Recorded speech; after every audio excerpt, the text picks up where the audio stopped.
100 days ಒಂದು ಪಕ್ಕ ಓಡುತ್ತೆ.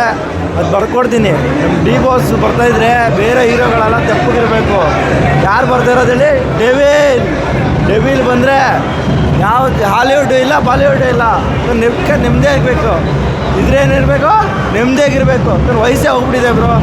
JP ನಗರದಲ್ಲಿ ಕ್ರೇಜ್ ಬಿಲ್ಡ್ ಮಾಡಿ ಬಂದಿದ್ದೀವಿ. ಇಲ್ಲಿ ಪ್ರಸನ್ನ, ನೆಕ್ಸ್ಟ್ ಪ್ರಸನ್ನ ಹೋಗ್ತೀವಿ. ನರ್ತಕಿಯಲ್ಲಿ ಕ್ರೇಜ್ ಏನು ಕ್ರೇಜಿ ಬ್ರೋ. ಇಷ್ಟು ಜನ ನೋಡಿಲ್ಲ ಬ್ರೋ. ಎಷ್ಟು ಜನ ಎಲ್ಲೋದ್ರೂ, ಯಾವ ಥಿಯೇಟ್ರಲ್ಲಿ ಹೋದ್ರೂ ಜನ ಸ್ವಲ್ಪನೂ ಗ್ಯಾಪ್ ಇಲ್ಲ. ಆ ಥರ ಕ್ರೇಜ್ ಬಿಲ್ಡ್ ಮಾಡೋದು ತುಂಬ ಖುಷಿ ಆಗುತ್ತೆ ಬ್ರೋ. ನಮ್ಮ ದೇವ್ರು ಇದ್ದಿದ್ರೆ ತುಂಬ ಖುಷಿ ಪಡ್ತಾಯಿದ್ರು. ಸಿಕ್ಕಾಪಟ್ಟೆ ಬೇಜಾರು. ಏನಕ್ಕಿದ್ರೆ ಅವ್ರು ಇದ್ದಿದ್ರೆ ತುಂಬ ಖುಷಿ ಆಗ್ತಾಯಿತ್ತು. ಏನು ಮಾಡ್ದಿರೋ ತಪ್ಪೇನು ಮಾಡಿಲ್ಲ ಬ್ರೋ. ಏನು ರಾಜಕಾರಣಿನ ಕೊಲೆ ಮಾಡಿದ್ದಾರೆ ಸರ್, ಒಂದು ಕಾಮುಕನ ಕೊಲೆ ಮಾಡಿದ್ದಾರೆ ಸರ್. ಅವನು ಏನು ಈ ಬೋಳಿ ಮಕ್ಕಳರಿಂದ ಪಾಪ ನಮ್ಮ ಬಾಸ್ ಕೆಟ್ಟ ಹೆಸರು. ಅಲ್ಲೆಲ್ಲ ನಮ್ಮ ಸಿನಿಮಾದಲ್ಲಿ ಡೆವಿಲ್ ಎಂಟ್ರಿ ಇದೆಯಲ್ಲ ಬ್ರೋ, ಕ್ರೇಜಿ ಇದೆ ಬ್ರೋ.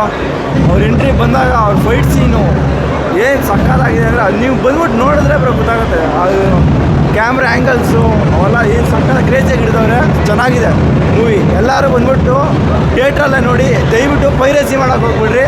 ಇದು ಕನ್ನಡ ಮೂವಿ. ದಯವಿಟ್ಟು ಥಿಯೇಟ್ರಲ್ಲೇ ಬಂದ್ಬಿಟ್ಟು ನೋಡೋಕ್ಕೆ ಇಷ್ಟಪಡಿ.